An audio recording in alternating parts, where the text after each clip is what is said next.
What is up, friends and family of YouTube? Can you guys see me? Let me look. Probably not, huh? Let me lift you up just a little bit. There we go. Sorry. Oh, man. How's everybody doing? I'm Pastor Bob. Wanted to put a face behind the guitars. Um, I guess today is more or less the new viewers getting to know who I am, and what I do and why I do it. All of my guitar adventures uh, have to do with me personally, right? So the things that I like to build, the things that I like to collect.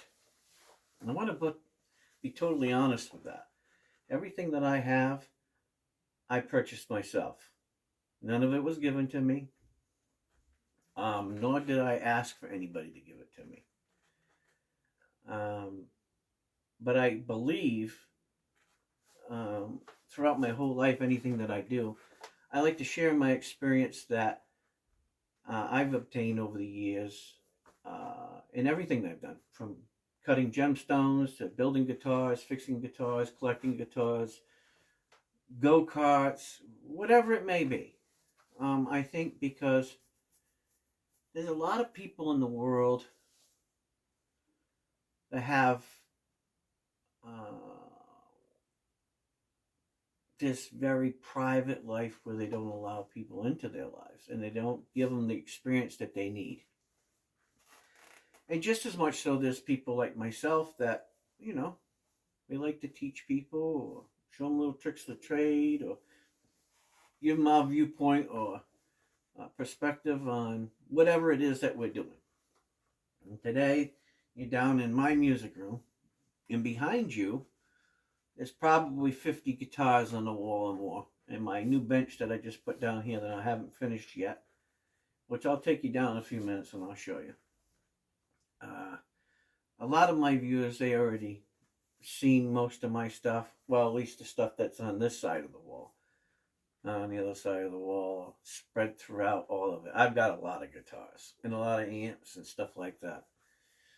And people say, oh, it must be nice. Well, like anything, you got to work hard for it. And you have to make sacrifices. And people invest in many different things. Um, and people have many different habits. So, you know, people never say anything about people who do drugs, right? When they go out and spend $500 in a weekend, and it's done and it's over with, and they have nothing, right? It's gone. It's gone. You can't get it back, right?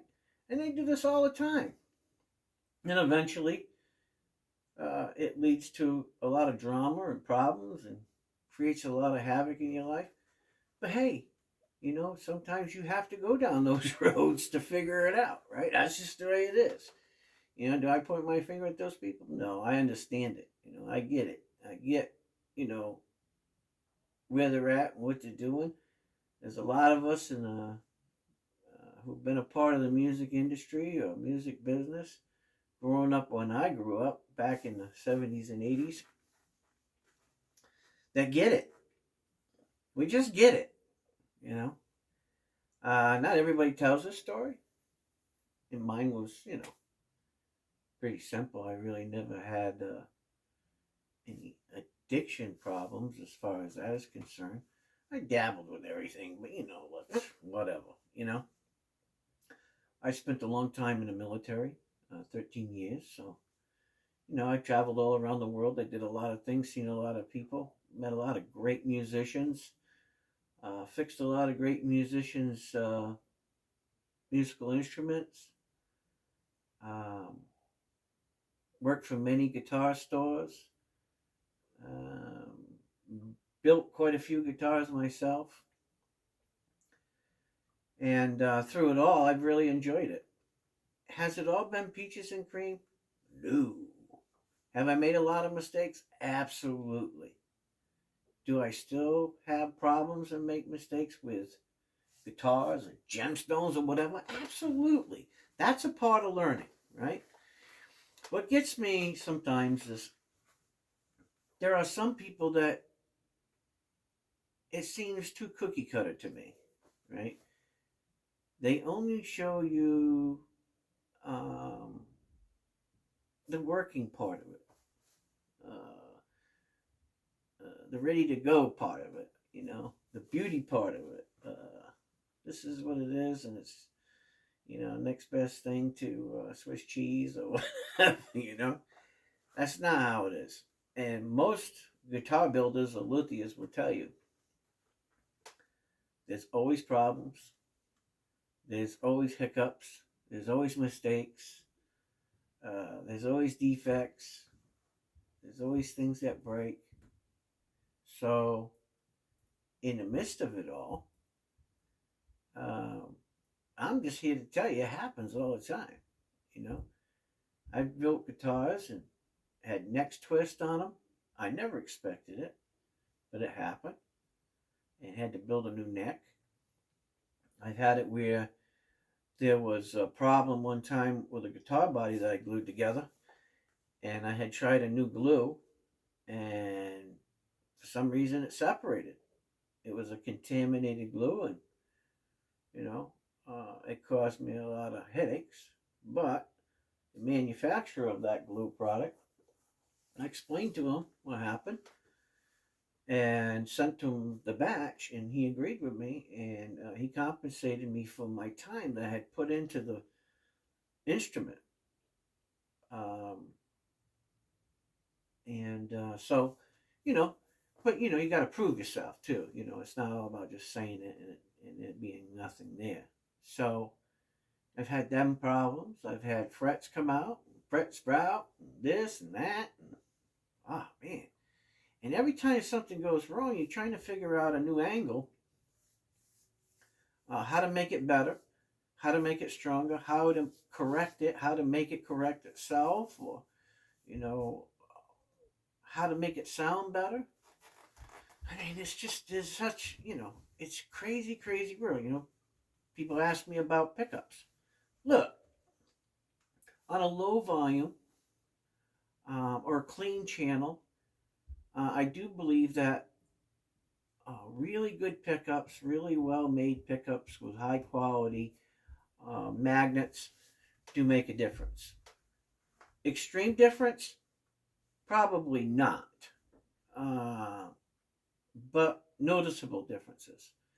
I think sometimes grounding issues can cause problems. I think sometimes amplifiers can cause problems. I think that sometimes how you're running your amplifiers, whether you're running directly out of the wall or if you're using you know a power strip, all of those things really have a lot to do. And I wanted to bring this up today.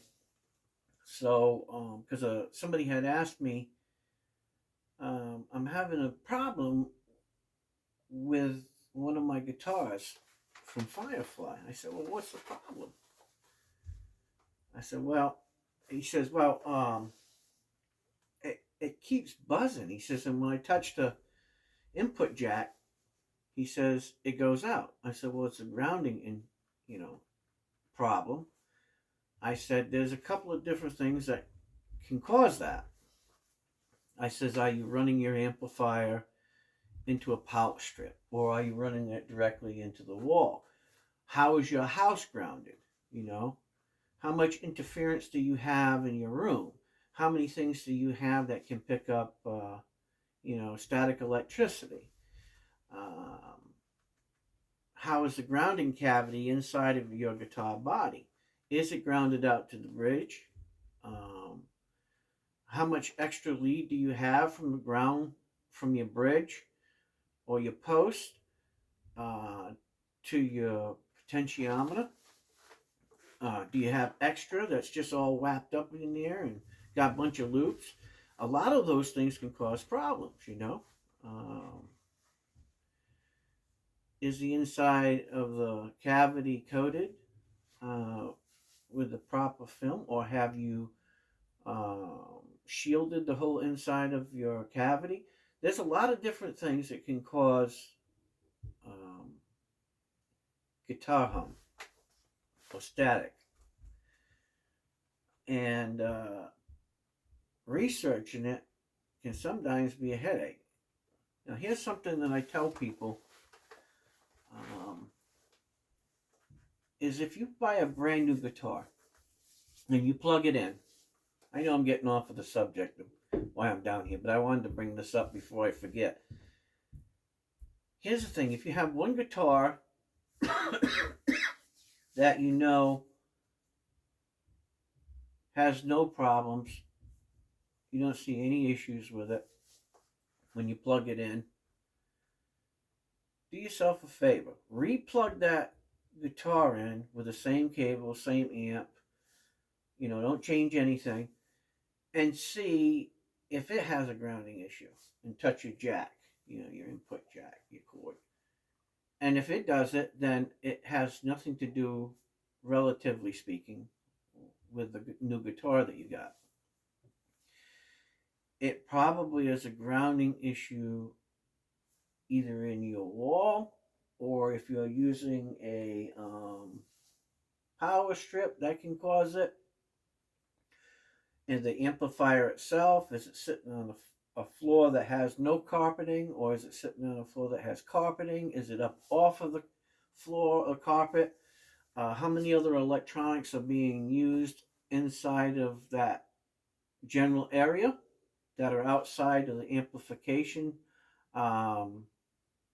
circuit itself? If you're using pedals, or if you're using, an interface or something like that, you have to check out all of those things, because it not necessarily has to do with the instrument itself. It could be many different things. And sometimes people are always, quick to blame the guitar rather than to check the other things out too. That's why I say, if you have 3 guitars, which, most of us guitar collectors, we have like 3 guitars. If you have 3 guitars, check all 3 guitars in the same circuit, right? And that will tell you a story, right? Because the likeliness of 3 guitars having grounding issues is really, really rare, especially if those 3 guitars are not made by the same person. So that's my first take or evaluation on if you're having grounding issues and how to chase the grounding issues. Start with the guitars, plug in different guitars in. Okay? Now, you might have a lower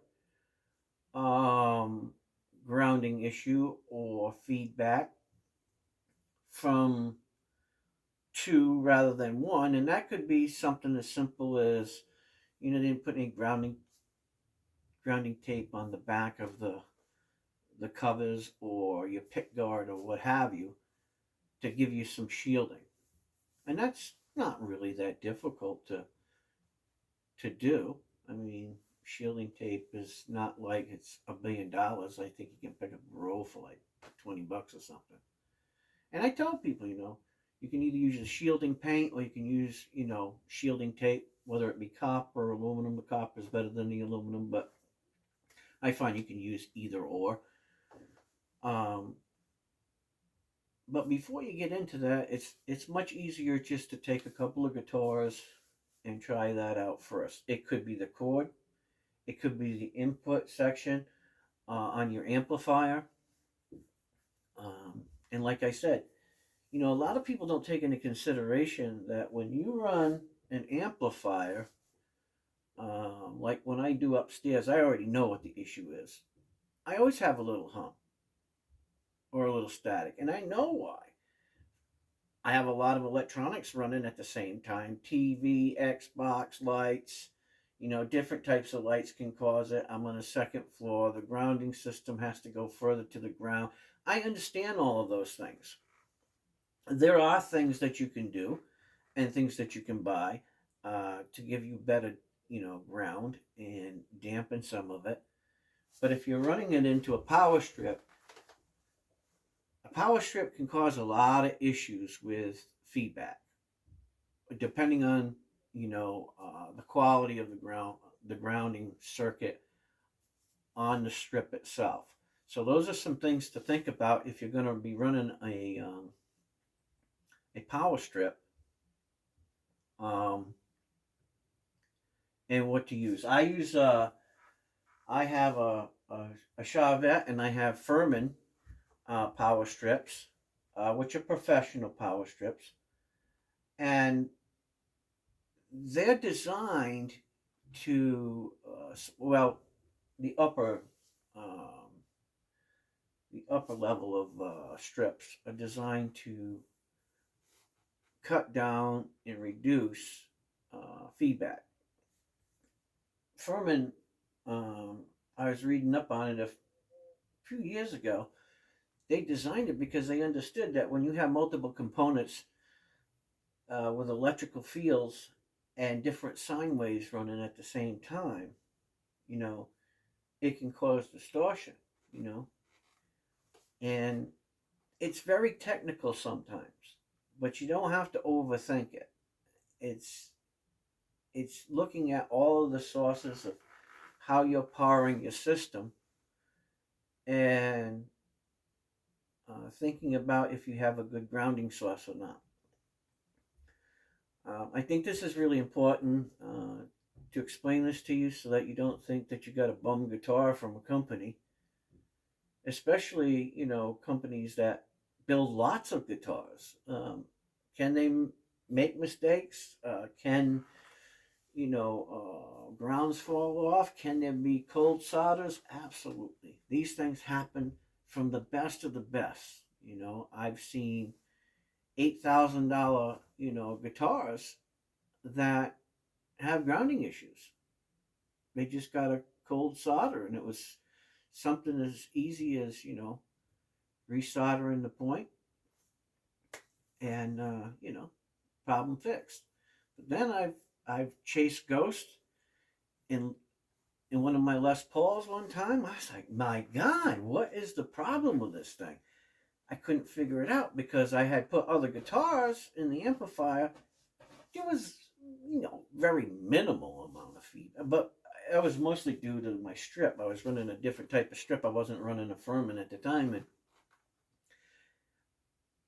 I said, I just can't figure it out. Well, I had to go back through and redo all the grounds. Then I had to shield the covers for the cavities, for the three-way switch and for the potentiometers.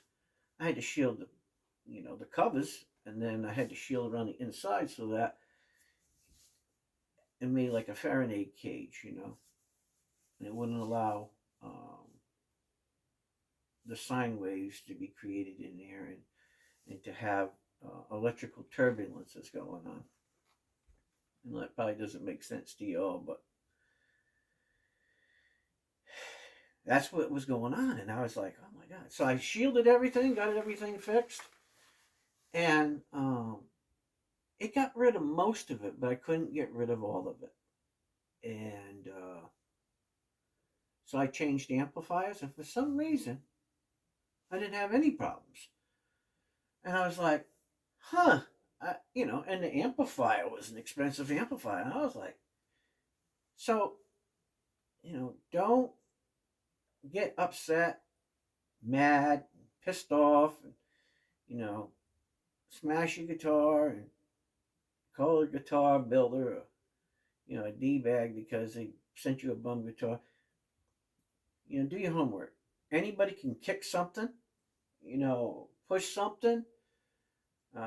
Something can go haywire or loosen up after a while in an amplifier, or power strip can go bad, or I've had Furman power strips go bad, power bricks, and it just happens. So put a little thought behind it before you really start getting mad at the builders.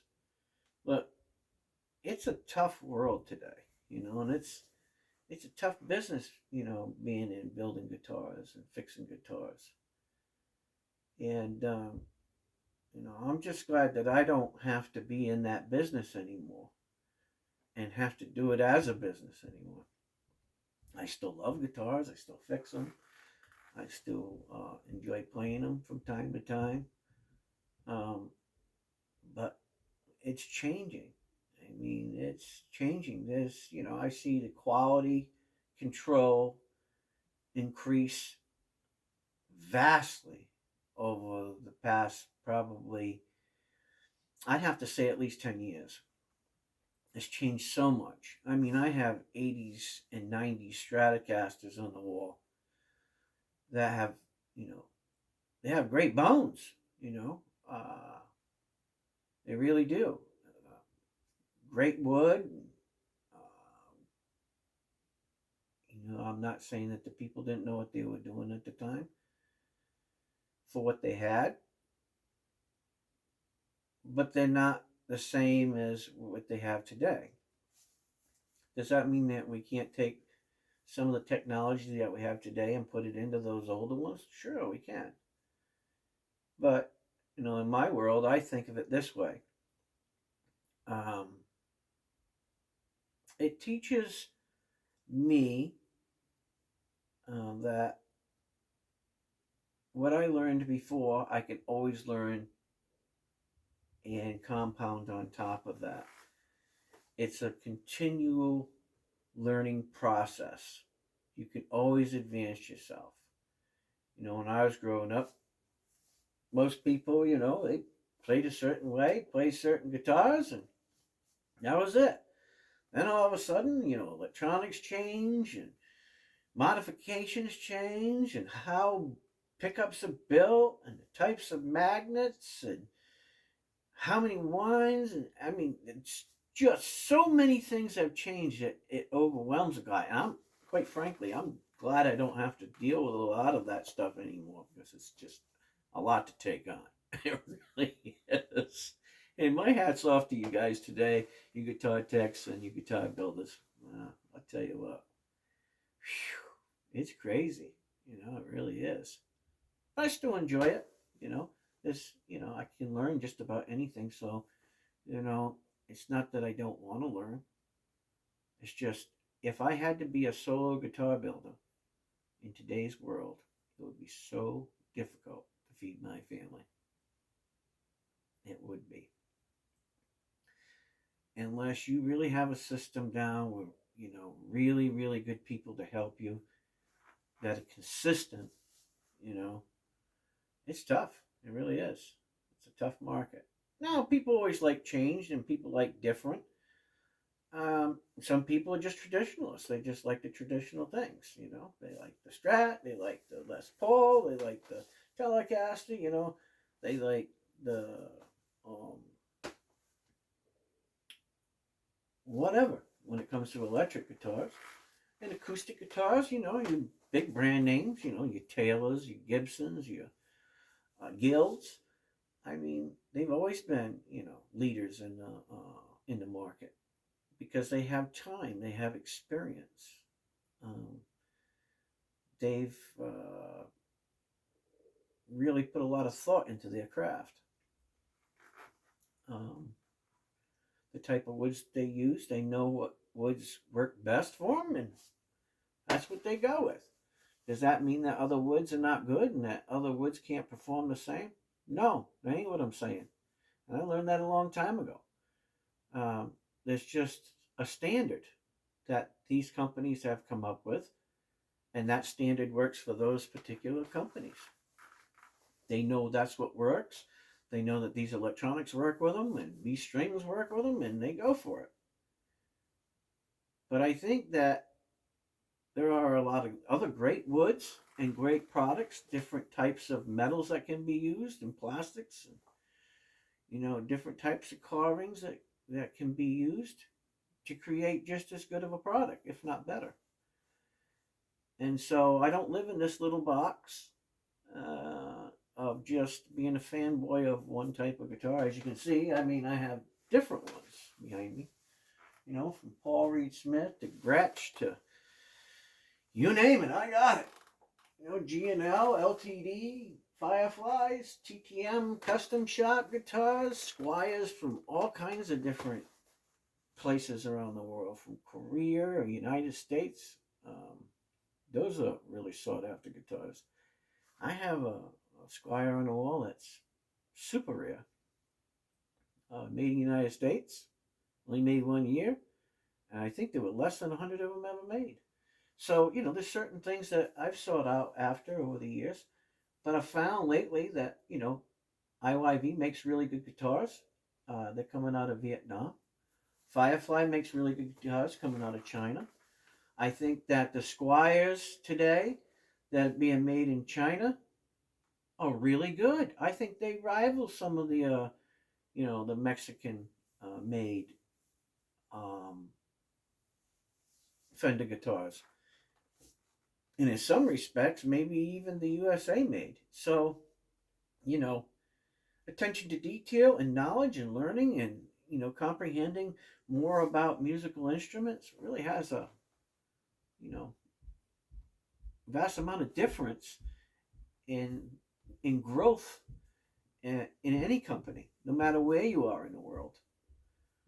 So, my hat's off to these guys. I'm an American. Uh, I love buying American instruments when I can afford it. But I want to be totally honest. There is what's called the price of diminishing return. Now, maybe you've heard that in the past, and maybe no one's ever explained it to you. It means how well can you build something, right, to a certain point where we'll say a $500 guitar built in a $5,000 guitar, right? What is the difference between the $500 and $5,000 that you're getting? And does that much of a difference justify you paying that much more? And what I tell people is this: what, whatever the product may be, whether it's a drum set or an organ, a piano, a cello, an accordion, whatever it may be, right? It really has to do with the rarity of it, of the product, whatever it may be, the rarity of it, the craftsmanship of it, the quality of the material in it, right? The collectability of it, the demand of it, right? All of those things really have to do with how it holds its value. It's like a car. Go in, buy a car, drive the car off the lot, you lose 20%, right? It's just the way it is. Well, I'd have to say that the difference in musical instruments is, in some cases, I won't say all cases, but in some cases, they will grow in value because of the rarity of them. Maybe they don't make them no more, nor have they made them in many years, or the first of them, say guitars, right? The first of them, the really early Gibson models and the really early Fender models, they demand a high price. Well, you can't go back in time. There was only so many of them made back then. So the rarity part comes into the worth part. Now, does that make them superior playing guitars? Absolutely not. Absolutely not. I mean, I've been present and seen, 58, 59, 60 Les Pauls that I wasn't impressed by them. Okay? Now, does that make them any less valuable? It depends on the collector. Some people just want to say, oh, I own a real, 1959 Les Paul. Okay. How's it sound? Well, sounds like crap. Well, all right. So you got a 1959 Les Paul that's a turd. And then somebody else can say, well, why do I want that? I'm a playing musician. I bought a Firefly guitar. I put Seymour Duncans in it. Burns pots matched 10% THD in it.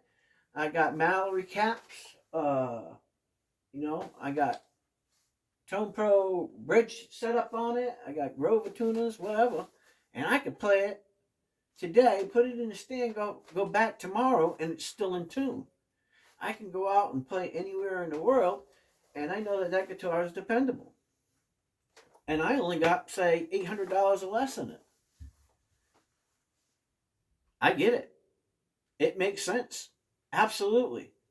And, my hat's off to them guys. And I think it's great that people can bring those type of products to the world. Is it always going to satisfy everybody's needs? No, it's not. But for us that, want to collect a lot of things and have our wall art and appreciate it, and we can see our investment, and we can see, the things that we enjoy in our life, and we can have more of them, and we can mod them and don't feel bad about dropping them or banging them or what have you. That brings another level to our purchase power, right? Our purchase power is greater. Now, does that mean that they're without flaw? I'm not saying that. I think that, there's marginal differences in everything. But I do think that it's great that in today's world that young aspiring musicians or children can play an instrument that actually plays well.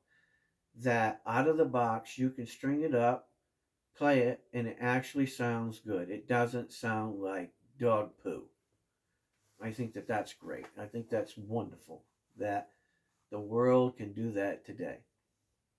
Because back in my days,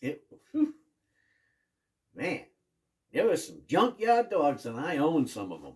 And I probably still own a few. Matter of fact, I probably own, I don't know, probably 4, 5, 6 on the other side of this wall. They're old, though, and now they're collectible.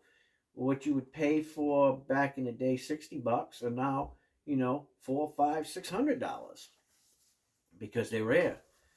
And just the rarity part of it makes it valuable. But I still think they're junk, I'm just being honest. Man, plywood, some of them, right? Some of them had junky truss rods in it, it was always a problem with it. The frets would pop out. The necks would twist. I mean, it's just craziness, And in the advancements of technology over the years, they figured out what it takes to make it so that those things are avoidable, That's why it was probably about, I'd say, 8 years ago. This guy told me that, he likes to play outside, and he, goes all over the United States, and he plays with different friends, and he does whatever, right?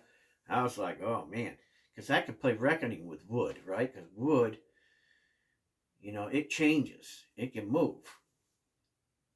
So I had never put anything but a single truss rod in, I had double action truss rods, but it's just a single truss rod. And then I said, well, I'm going to get into using double carbon fiber reinforcement along the sides of each of the truss rod to reinforce that neck, because I air dried all of my wood, and I really wasn't convinced that a guitar that I built at that time would be able to, avoid any twisting or warping or fret sprout or anything like that. So, I told him, I says, well, I want to try something that I've never done before. I says, and we'll see how it works. I says, and you can try it out after I get done with it, and then you can pay me. He said, really? I said, yeah. I said, because, I don't want to sell you a bum guitar. I don't want you being mad at me. So that's what happened. The problem is I told him not to go with Purple Heart, right? Purple color wood is heavy. It's very dense. Sounds great, looks great, but it is a heavy monster. And you really got to do a lot of chambering, weight relief, if you're going to play that out, because it's a heavy, heavy, heavy wood, which, well, I eventually had to take it down, chamber it out because he agreed with me afterwards that it was too heavy, and then I put a maple cap on it for him because he agreed it was just too heavy. It was heavy. I mean, we're talking 13 pounds that thing weighed probably. It was heavy. But, the neck worked out and he never had any issues. He's had it for many years now and he's happy. As far as I know, because I haven't heard from him in a few years, so I guess it all worked out well, right? So, there's the things that I've learned over the years that, from other people that have taught me, maybe you should try this, maybe you should try that. And it worked out great. And then some things didn't work out great. And some things just cost too much money, right? When you're a guitar builder, you really have to think about everything. How much can somebody afford? How much are they willing to spend? Because, nobody does anything for nothing. I mean, people don't go to work every day and then, go to the boss at the end of the day and say, don't pay me a thing, right? Don't pay me nothing. It's free. It's on the house. That doesn't happen. And if it does, that's a rare person. So, you really got to think about all those things. And that's why I tell people, if you're first starting out or you're trying to put yourself together a collection of different styles of guitars, I think in today's world, until you really get into, collecting high-end and can afford to collect high-end guitars for an investment purpose and for the playability of them, I think that Indonesia, Vietnam, and China and Korea, they make some pretty decent guitars, I mean, they're great modding platforms, and I think that you can make them to rival, the big name USA brands or Japanese brands. I think you can, and I think it's a good place to start. And some people might be upset with me or mad at me for saying that, but if you're realistic about it and you really listen to what I'm having to say,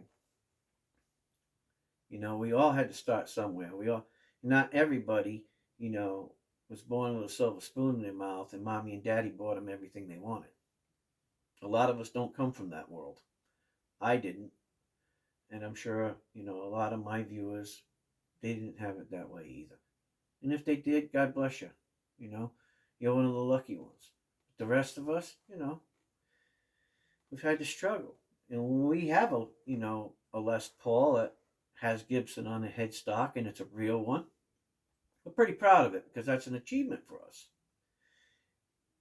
But we get to that point where is it in the beginning, I should say, we're at the point where what we buy, is it necessary?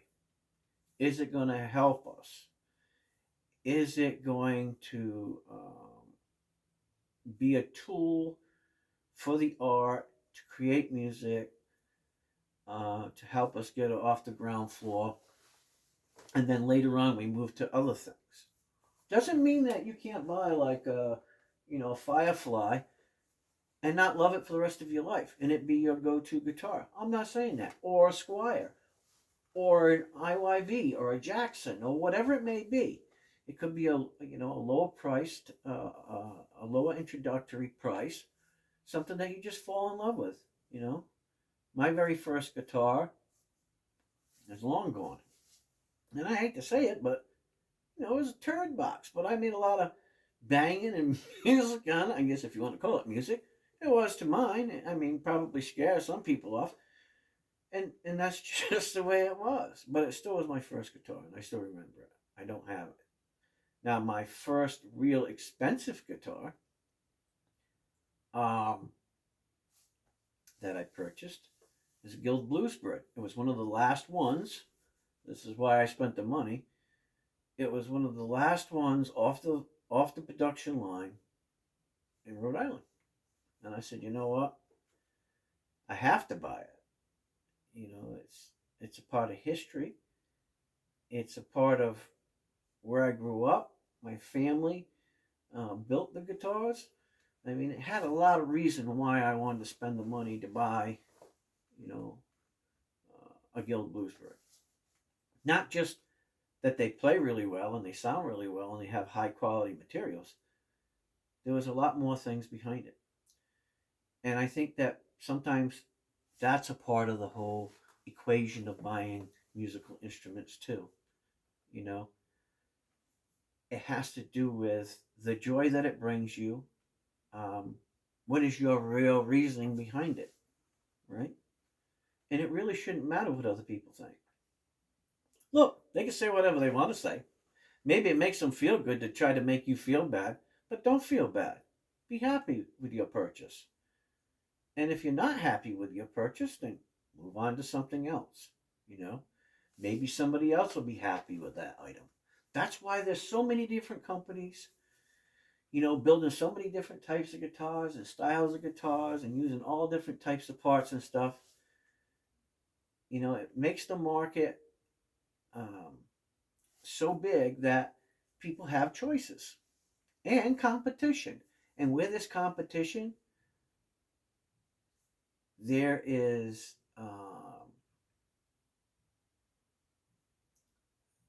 the chance that we, as a consumer, will save money. Plain and simple.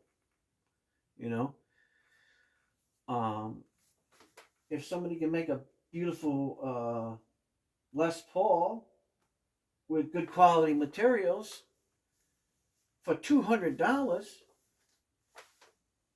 okay, well, and the quality is good. That's the key. And the quality is good, and the setup's good, the attention to detail is good. Look, the rest of these builders that build quality instruments like them, look, they got an issue. They have a big issue, right? Now it's like, well, we got to get on our game because these guys ain't playing around. I want to show you something. So, it was a few years ago when IYV first came out with their guitars. I know a few of you are going to laugh. Video's long, sorry, but if you got this far, I wanted to show you this. IYV came out with their green Les Paul colors. And so people started calling them Ivies. And I think the Ivy thing didn't come from the IYV as much as the color kind of made them think Ivy, right? Let me show you something.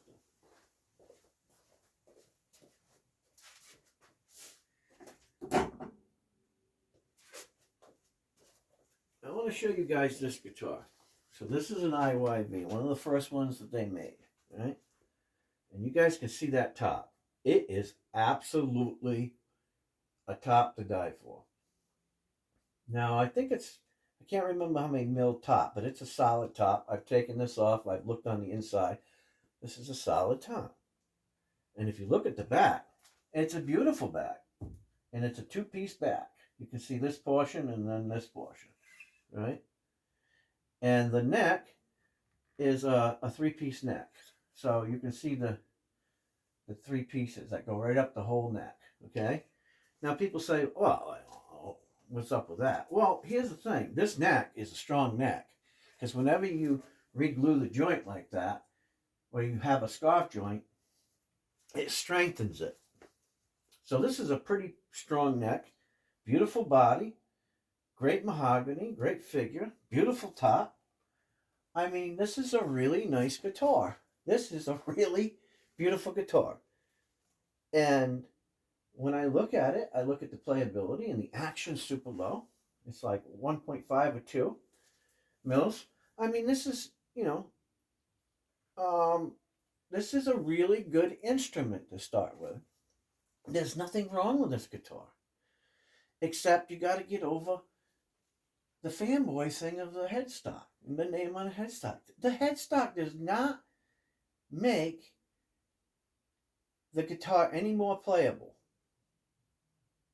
What makes this guitar playable is the people that set it up, that build it, right?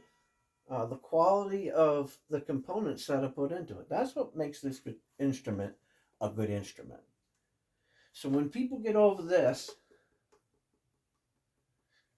and they start getting into playing and worrying about how good they play, that's going to change your mind about instruments. This is a wonderful. Now, just to show you that this is not a photocopy and it's real.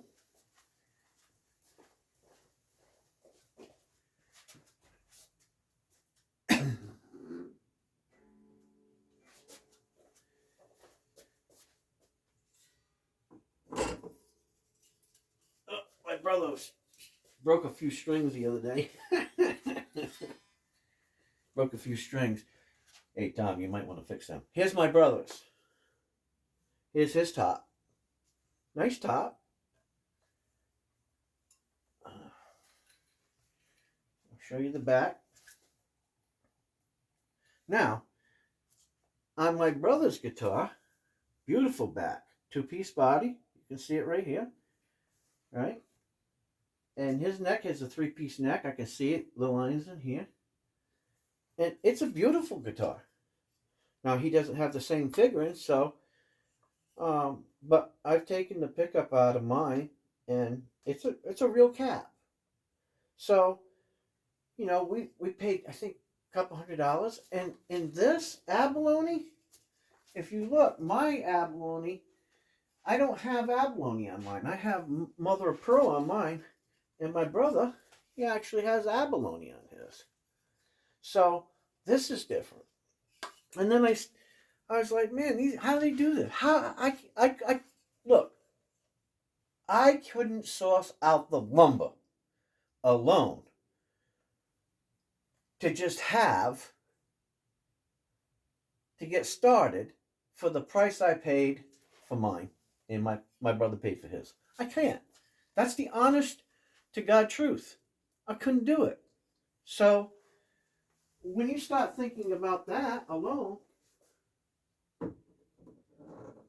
that has a lot to say about, you know, your purchase power, you know, the power of your money, what it's going to buy for you. Let me get back to the other part though, which is collectability.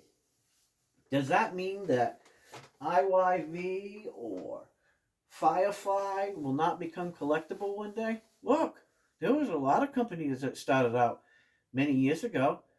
That name wasn't well recognized, but today their guitars are worth a lot of money.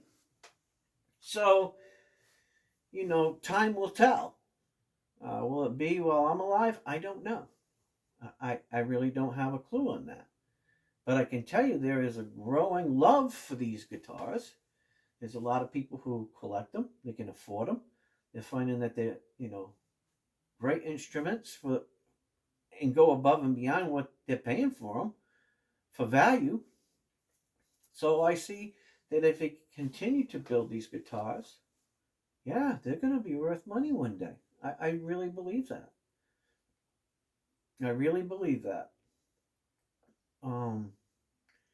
So is it the same as a Gibson Les Paul? Well, Gibson, you know, they're number one, right? Fender, they're number one. They've been around a long, long time, right? So, you know, their guitars will always hold value. Always. That's just the way it is. And there'll come a time when you buy one, and I hope that you feel good about your purchase. I hope that you're happy that you bought the Gibson or you bought the Fender. And I hope that you find that your experience with them is satisfying and you find some enjoyment in them, like I have. I own Gibsons and Fenders and I love them. But do I love them any more than I love my IYV or my Fireflies or anything else that I own? No. I don't think I love them anymore. There's only two guitars that I hold dear in my heart. Two. that I play. And that's this one here, which is my Paul Reed Smith, built by Paul Reed Smith. Right? I did all of this artwork myself. Took me many, many hours of painting and all types of abalone and mother of pearl. I did all that. These are star sapphires.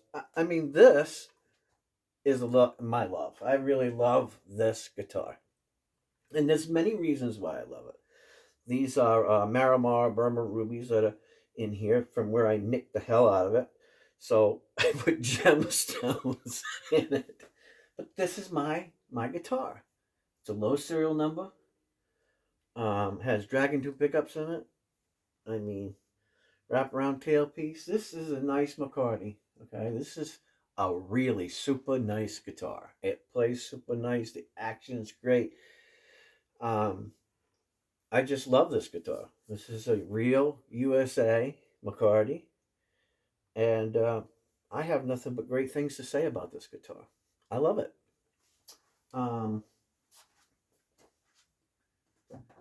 My other one is my Guild Bluesbird. I love that. I'm not a fanboy of anything. I just love to collect specific types of guitars because I really enjoy playing them. And I like to support those companies because I think they're innovative and I think that they have a lot to offer musicians in total. I have beautiful G&Ls. I like G&Ls. I have a nice carving that I wore I played that carving so much that you can look, the frets have to be replaced on it, and I just don't play anymore because I really didn't want to replace the frets on it. I got a Fender USA or a Squier USA that needs to be refretted too. But you know, it's just things that I enjoy. I've become close to. I have my own guitars that, you know, I've built that I really enjoy playing. And the thing about guitars that I've built for myself, I'm not done with them yet. They're not done. And people say, well, how you play them? Well, they might have a big neck and I haven't finished carving it down. I want the neck to settle. And, you know, maybe I don't like the body. I've tried something on the body just with some scraps that I had, you know, laying out in the shop. And I just threw it on a piece of scrap and just did something wacky, weird to it. And, you know, they sit down here until I feel like, you know, doing something different with them. I know it sounds crazy, but that's my world. And I wanted to take a moment to kind of show you how I think. My world's kind of crazy, and do I need all these? No, but I like them. I just like them. Marianne says, wow, she just shakes her head because, you know, it's kind of a hard world to understand. It's kind of a hard passion to really understand. You know, some people, they only need one guitar. Some people maybe only need one of each type of guitar. And then there's some people that just need a lot of guitars. And for no particular reason. It's not like they have a lot of money, but they might see a guitar and they might say, hey, I like that. I think that looks cool. I want to buy one. Some people buy guitars because they get a good deal and they want to flip them and they want to make money. There's nothing wrong with that either. Okay? I mean, there's just all different reasons for collecting, building, having, modifying guitars, right? Or, you know, but when you get into certain things like violins, that's tricky, right? Voicing a violin is tricky, you know.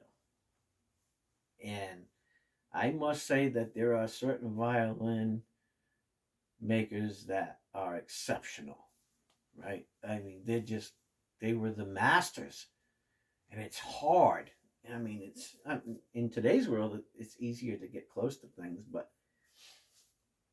it's a whole different business. Or stand-up basses, or you know, cellos, or whatever. I mean, it's a different world today. We have different things at our disposal that makes things better. You know, it's just like doing frets on a fretboard. Oh my God! Sometimes it can be a nightmare. You know. And every guitar tech or luthier is different. Their eyes are different. The way that the hand motions work when they're, you know, filing frets, leveling frets, the way that they see things, the way that the bridges are, all of that can change from one person to the next. The Plek machine, when it came out, I thought that was amazing. Some people say, "Oh, it's just going to take away our money, and we're not going to make any money." And well, that may be true, but it still costs you a couple $100 to have one Plek, right? When a luthier might cut you a deal and say, "Hey, you know, I could do that for $100." He might need the money. The people who own that Plek machine that costs $250,000, $300,000, look, they got to pay for the Plek machine, right? And their price standard is their price standard. It ain't like, oh, you're going to walk in and they're going to barter with you.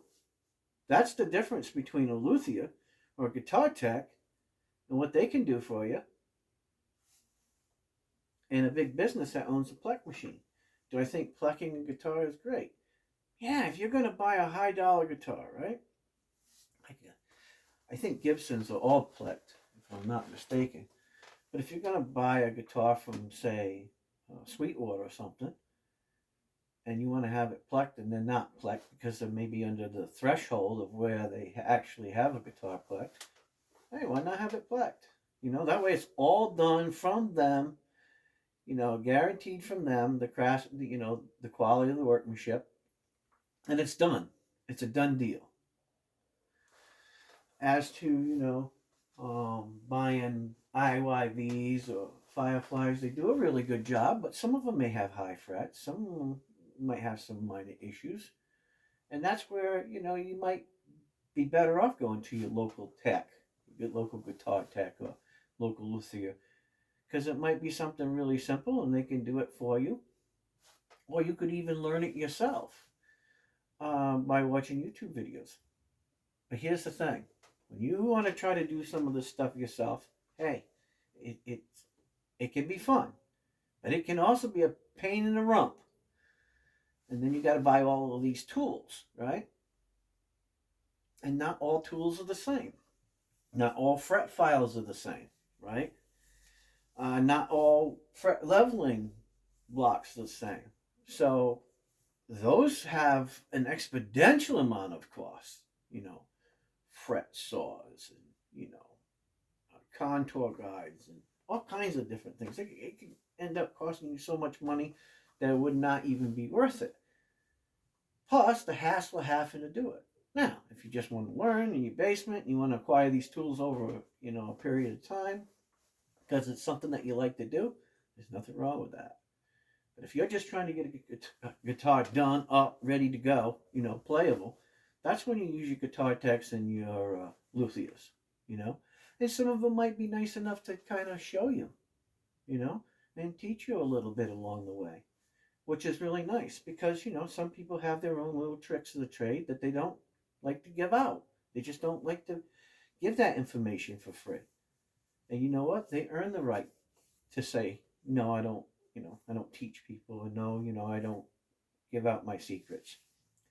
And you know what? That's fine. They've been working hard, and maybe that's just the one cool thing it is about going to that one individual that you can trust, because every time it's consistent that they do a good job. So that's just my take, a little bit about me and how I feel about guitars and collecting guitars and fixing guitars and guitar repair. And I hope you all enjoyed it. I'll be having some more videos coming up soon. I hope you all enjoy them. I do this for you guys. I don't have to, but I enjoy it. I really don't run my channel to make money. I don't. That's not why I started the channel. I just started the channel to share my experience, my love of musical instruments. Hope that I make a few friends along the way. And if one day, the channel grows and I start making money, hey, maybe I can, roust up some money and give guitars away from time to time if I'm making money from my channel. I have no problem doing that. That's a part of sharing the love and sharing that you care about your people. Um, and I think that that's a good thing. And I think more channels should do that. You know, hey, I got all of these items because all of you care about watching my content and you like the information that I bring to you. So let me give you some pedals, or let me give away a few guitars or some drumsticks or whatever that channel does. But right now, that's not where I'm at, and I apologize for not doing that. But if one day my channel grows to where that happens, I'd be happy to do that. And if companies want to send me guitars to review and say, hey, give them away to your fans, I'd be happy to do that too. If it brings joy to you, and we can get people to recognize what I do for the channel and they agree that, you know, my content is good enough, I'll do it for you guys. I will. But right now, I'm not set up to do that. These are my babies. This is my collection. And I've enjoyed doing this, and I will continue to enjoy doing this for the rest of my life. And then what somebody does when I'm gone, I don't know. I don't know what happened to them. Whatever's left, maybe my brother will have them all, you know. Then he can choose to do with them what he wants to do. Why? He's a really good musician, and he really loves guitars too. He's not the technical type, but, you know, he's learning. But he's a really good player. And that's the thing. He's a good player, and I really like to build him and fix him. So, yeah, that's the way it is. Anyways, guys, I appreciate you watching the video. I probably said a few things that'll piss people off, and probably said a few things that'll make people happy. Remember, this is a journey. Life is a journey. What you do, what you collect, what you buy, what you have, what you love, really has to do with you. And don't let people put you down for it. You know, if you're happy with a $25 guitar that you could just sit home and punk on, so be it. Hats off to you, right? But if you're also a guy that, you know, aspires to have the best that he can afford, and you're playing a $25,000 guitar, you know, and you're happy with it, and maybe you have a collection of them. Maybe you have $500,000 worth of guitars. Hats off to you too. I'm glad that you love musical instruments that much that you'll invest in it, and you'll help other people who, you know, aspire to be better guitar builders and better crafters of their art. With that, I'm Pastor Bob. Take care. God bless. And we'll see y'all soon. I got things to do. See you guys.